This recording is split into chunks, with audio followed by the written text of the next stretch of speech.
Let's bring in Moses Castillo, a former Los Angeles Police Department detective. He was an officer during the Rodney King riots back in 1992. Welcome to you, Moses. Thank you for joining us today. I know that you told our Fox Digital history is repeating itself.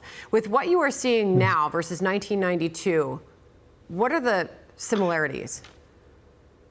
Well, first of all, thank you for having me. Yes, I'm reliving what happened back in 1992 after the Rodney King verdicts. That it was unrest, civil unrest, because people were not happy with the results, and they just burned their city down, and over 60 people died as a result of that civil unrest. Here, thankfully, we have not had any reports of any fatalities, but that's what I'm concerned about. The escalation of violence against police officers, against damaging properties and Molotov cocktails, you name it. It's very concerning to me, and it's repeating all over itself. There obviously is condemnation of the violence coming from both sides of the aisle. Some are not stepping up in this moment, but this is Hakeem Jeffries, the minority leader, saying violence is never acceptable. Listen here. Violence is never acceptable in any form or fashion. Any single individual that assaults police officers, that destroys property or breaks the law should be held accountable by law enforcement authorities. But you've made the case that if we had heard that from the mayor, Karen Bass, earlier, that we wouldn't be where we are today. Why are you making the case that she was so late to the game that we are seeing what we're seeing now? Because police officers need to be supported in their actions, and the officers did not feel they had the support. In fact, I'm hearing that many of the leadership on the top brass were indecisive of what to do. And I think it all comes from her. And now when she gave the green light, now we're seeing a different approach. I've seen now they're being more aggressive with what appears to be some unlawful, peaceful assembly. They're going ahead and going in and making arrests. You know, President Trump just spoke in the last hour about all of this. Live from the White House, he said this. A lot of curbs are broken, a lot of sidewalks broken, but I never saw that before. That's one I haven't seen. I thought I saw it all. And they have it on tape. And with that, people get killed. You know, they go to the bridges and they drop the concrete off the top of the bridge with a car coming along at 70 miles an hour and the person dies. So what needs to be done to bring an end to this, as we are seeing the escalation happening in the cities where this has been going on for days now, and we're seeing some violent protests pop up in cities as the days go on?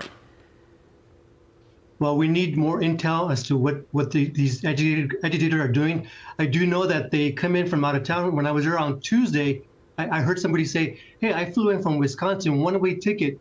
So they come in from all over the place to create chaos and violence. We need to identify those before they get here and make arrests. I know that they have what they call supply centers. They rent or lease nearby businesses and have a center there where they have all these their weapons, their frozen water bottles, their cinder blocks, their fireworks, and they stage there. If we could get some intel and get them before they commit these crimes, it will be a lot better than being.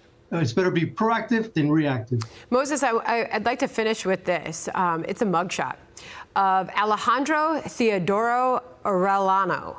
He was nabbed this morning by the FBI. This man faces charges of conspiracy to commit civil disorder. This is via the U.S. Attorney for the Central District of California. He is an alleged riot leader there in L.A. You'll remember this video footage of seeing him helping distribute dozens of face shields to anti-ICE rioters on the streets of Los Angeles. I want to get your reaction to his arrest. Well, that's great, because that's all we need. That's the intel I'm talking about, making these arrests. And I'm grateful that the federal authorities have the resources to quickly identify these individuals and arrest them as quickly as possible. And they should continue to investigate anybody that had connection with him, anybody that had any contact with him, because that would lead us to more intel and potentially additional arrests.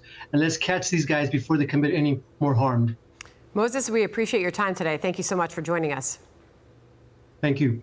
All right, John, we hope that they can find a way to bring an end to this, as this violence has put so many at risk. And I think that a lot of these rioters are going to find themselves quite surprised, because there's a new sheriff in town, Nathan Hochman, the LA County District Attorney. This is not George Gascon's Los Angeles. These people will probably face charges We don't know what the judges will do about it, but, at least from the district attorney's point of view, he has vowed to go after these lawbreakers and bring a law and order back to the city of Los Angeles. Yeah, we'll have an update as we continue to watch what develops over the next couple hours as we head into the evening. John? Hey, it's Will Kane. Click here to subscribe to the Fox News channel on YouTube. It's the best way to get our latest interviews and highlights. And click to subscribe to the Will Kane podcast for full episodes right now.